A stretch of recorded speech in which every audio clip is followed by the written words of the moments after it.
Another thing I am just looking at is that now, could it be that Abimelech did not hear when Gideon was saying, I will not rule over you, and my sons will not rule over you, but that God will rule over you? Because up till now, all the judges who ruled Israel, majority of them came from different tribes. So there was nothing that really confirmed or made it look like a yes. If Gideon died, it should be his son. But the people of Israel were the ones who made that proposal then in chapter 8 of Judges. And Gideon responded with a disapproval that no, I will not rule over you. My children will not rule over you, but that God will rule over you. But could it be that Abimelech did not hear that which Gideon said? While I was thinking about that, I also felt that maybe after the death of Gideon, the people of Israel too were requesting from the family of Gideon to present somebody, because you observe that we will read about it. When Jotham was reading his parable, he will speak that all the trees gather, they approach Olive, rule over us.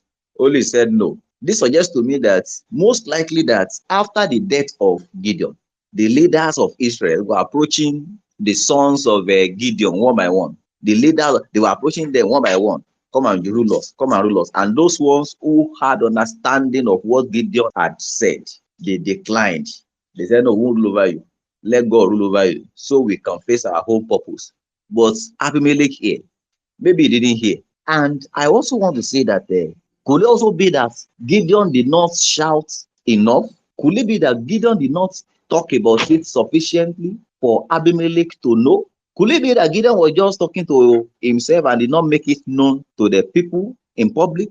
These are some of the questions I just asked in my heart. I'm beginning to check that we too, we must be sure we are making ourselves so clear in matters as this. So that, what became of Gideon after his death is not something that is so encouraging. It's not something that is good enough.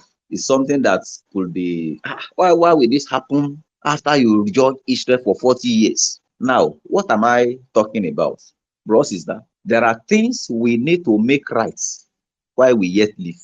I know Gideon will look back and he also will not love what became of Israel or happened after him.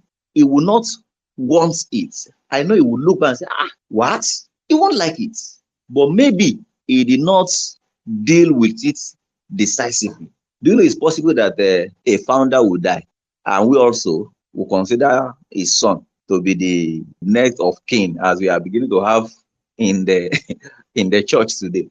Do you know that the father too might not even want that kind of a thing? But maybe they didn't shout enough and the elders of Israel gather. I think one happened recently that the head of Israel gathered to make one next of kin a successor. If we don't want this kind of a thing, we must shout aloud.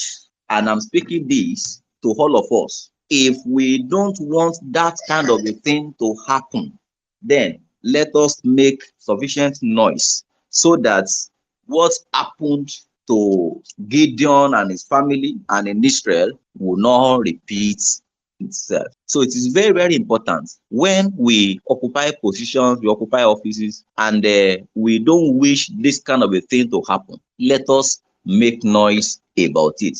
Let us speak loud. Let us make our intention known to people. Maybe Gideon also, as much as he didn't want it, maybe they didn't make sufficient noise. Maybe, I'm just thinking, maybe they didn't make it so clear. Or maybe it was the people, we know that it could still be the people who became what they became. But, after his death, how that they were approaching his children one by one, come and be our king, come and be our king. Will also be that maybe the people didn't want to understand or to believe what Gideon has said.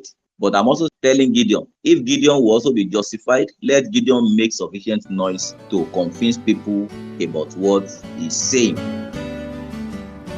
Thank you for listening to this message. Follow us for more scriptural messages as this. You can follow us on all our social media handles on YouTube, Instagram, and Facebook. And you can call us on the number showing on your screen for more information. Thank you and God bless you.